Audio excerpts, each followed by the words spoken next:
ఇవాళ బీఆర్ఎస్ అని కోటేస్తారంటే ఇవాళ మీ పిల్లలకు పెడుతున్న పువ్వ సన్న బియ్యం రద్దు అవుతాయి. ఇవాళ బీఆర్ఎస్ వాడు వస్తే పేదోళ్లకు 200 యూనిట్లు ఉచిత కరెంటు రద్దు అవుతుంది.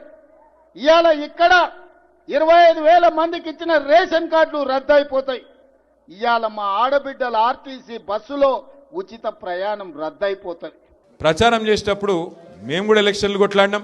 ఎలక్షన్లు వస్తాయి పోతాయి. వచ్చినప్పుడు ఏం చెప్పాలి ప్రభుత్వంలో ఉన్న వాళ్ళు? ఇగో మీరు మాకు అవకాశం ఇచ్చిర్రు, మీరు మాకు ఓట్లేసి మళ్ళీ గెలిపిస్తే మంచి పనులు చేస్తా అని చెప్పుకోవాలి. ఏమైనా తప్పులు ఉంటే తప్పులు కరెక్షన్ చేసుకుంటా అని చెప్పుకోవాలి. అంతేగాని బెదిరిస్తారా ఎవరన్నా ఓటర్లను? నువ్వు వేయకపోతే ఇది బంద్ పెడతా, అది బంద్ పెడతా. నేను అడుగుతున్నా, ఒక్కసారి ఆలోచన చేయండి. మీరు ఆ పదవే ప్రజలు ఇచ్చిన భిక్ష. ఆ పదవి మంత్రి పదవైనా, ఎమ్మెల్యే పదవైనా, ముఖ్యమంత్రి పదవైనా మీరు పెట్టిన భిక్ష. మీరు కాదనుకుంటే పెద్ద పెద్దోళ్ళే దిగిపోయినారు.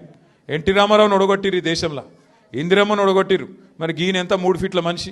గట్టిగా మీరు అనుకుంటే తీసవతల వారేస్తారు. కానీ ఆయన ఎక్కువ ఊహించుకుంటున్నాడు. ఆయన నేనేదో రాజు అయిపోయినా, చక్రవర్తిని అయిపోయినా, నన్ను మించిన వాడు లేడు, నేనేదో యుద్ధంలో గెలిచి వచ్చినా, ఇది నా సామ్రాజ్యం అన్నట్టు ఇది కట్ చేస్తా, అది కట్ చేస్తా అంటే ఆయన తోక కట్ చేసే రోజులు ఎక్కువ దూరం ఏం లేదు. జూబ్లీ హిల్స్లో బరాబర్ ప్రజలు తోక కట్ చేసే ఆలోచనలో ఉన్నారు. కాంగ్రెస్ పార్టీది బుద్ధి చెప్పే ఆలోచనలో ఉన్నారు.